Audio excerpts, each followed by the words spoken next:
صرف ایک چیز کو چھوڑ کے دوسرے پہ جانے کا مطلب یہ ہے، آپ یہ کہہ رہے ہیں کہ پاکستان انٹرنیشنل پالیٹکس میں اتنا اہم ملک ہے کہ جب چاہے وہ ایک طرف کا سوئچ بند کر دے، دوسری طرف کا سوئچ چلا دے، وہ ملک بھاگے ہوئے آپ کے پاس آئیں گے اور وہ کہیں گے جی آپ ہمارے اسٹریٹجک پارٹنرز ہو جائیں۔ اس طرح فورن پالیسی نہیں چلتی، اس طرح ڈپلومیسی نہیں چلتی، اس کے لیے بڑا آپ کو ایفرٹ کرنی پڑتی ہے، اور اب ہم نے ایفرٹ شروع کی ہے، بہت اچھی بات ہے، لیکن اس میں ٹائم لگے گا۔ ٹھیک ہے، اچھا نادر میر صاحب، اگر یہ جو اہم نقطہ اٹھایا ہے طارق فاطمی صاحب نے بھی اور ڈاکٹر حسن عسکری صاحب نے بھی کہ اگر روس پاکستان کو بھارتی آنکھ سے دیکھنا چھوڑ دے تو پھر آگے چل کے آپ اس خطے میں کیا دیکھتے ہیں، جیو پالیٹکس آپ اس خطے کی کیا دیکھتے ہیں؟ جاوید صاحب، جہاں تک فاطمی صاحب اور عسکری صاحب کا تعلق ہے، انہوں نے صحیح بات کی ہے کہ روس کے ہندوستان سے بہت پرانے اور ڈیپ اسٹریٹجک ریلیشنز ہیں، اس میں تو کوئی شک نہیں ہے، لیکن اس وقت جو سبجیکٹ ہے وہ یہ ہے کہ روس افغانستان میں امریکہ کو کس طرح دیکھتا ہے۔ جب 9/11 ہوا اور اس کے بعد امریکنز افغانستان میں آئے تو کچھ رشین تھنکرز نے یہ امریکن موو کو کہا کہ یہ ایک جیو پولیٹیکل بریجڈ ہے، یعنی کہ سادہ ٹیررزم کے خلاف جنگ نہیں ہے، اس کے علاوہ بھی کچھ مقصد ہے وہاں آنے کا۔ اب جب امریکہ نے بات کی، وہاں پرماننٹ بیسس کی، تو اس کو بھی کرملن نے اپوز کیا۔ مور ریسنٹلی ابھی جب آپ کی لیبیا میں ویسٹرن اور امریکن سپانسرڈ یہ جو موو ہوئی ہے، انٹرونشن ہوئی ہے، اس کو پرائم منسٹر پیوٹن نے میڈیویل کروسیڈ کہا۔ سو یہ اس سے ان کے جو خیالات ہیں، جہاں تک امریکہ کی جو اسٹریٹجی کا تعلق ہے وہ مختلف ہیں، انڈیا کے ساتھ تعلقات ان کے مختلف ہیں۔ پوائنٹ یہ ہے کہ پاکستان اپنے تعلقات رشیا سے کس حد تک آگے لے جا سکتا ہے، جس سے ہمیں ہماری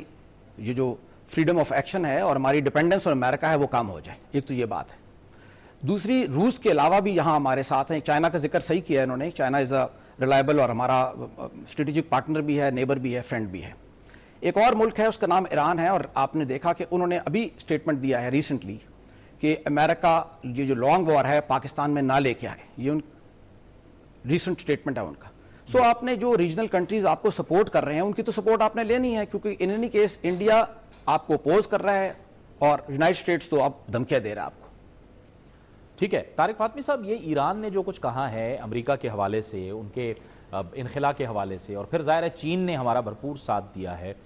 یہ اگر فرض کیا اس نیکسس کو آپ کس طرح سے دیکھتے ہیں کہ چین پھر کہیں برج بن سکتا ہے پاکستان اور روس کے لیے؟ نہیں، چین نے ہمیں سپورٹ بھی کیا تھا اور روس کو کنونس کرنے میں انہوں نے ایک رول پلے کیا تھا کہ ہمیں شنگھائی کوآپریشن آرگنائزیشن میں جو آبزرور اسٹیٹس ملا ہے، اور ایس سی او کے تھرو اگر ہم جو ٹیررزم پر انڈرسٹینڈنگز ہوئی ہے ریجنل بیسس پر، اس میں ہماری کوآپریشن جو ہے وہ میننگ فل ہوگی، تو اس کے بھی بڑے پازیٹیو اثرات ہوں گے ماسکو پر، کیونکہ چچنیا، داغستان، یہ سارے سدرن ایریاز، اوسیٹیا وغیرہ میں جو ہے نا بڑی ان کو گھبراہٹیں، پریشانیاں ہیں کہ بھائی یہ کیا، کون کہاں سے پہنچ رہے ہیں، کیا پہنچ رہے ہیں۔ اور حسن عسکری صاحب نے بالکل صحیح فرمایا، diplomacy is the art of maximising your options. ہم آئدر اور کے چکر ہی میں نہیں پڑے،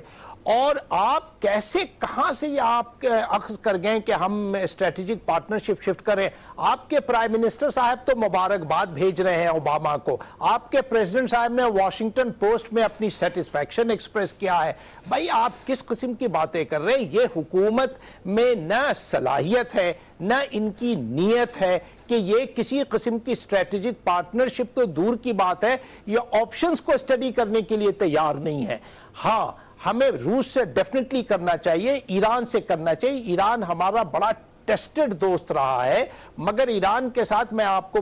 بتاتا چلوں کہ کافی فرکشنز پیدا ہو گئے ہیں، اور ایران جو ہے ہماری پالیسی نہ صرف ٹیررزم پر بلکہ افغانستان پر اور بلوچستان میں انہیں ہمارے بارے میں شکوک ہے، اسے ہم پہلے ریموو کریں۔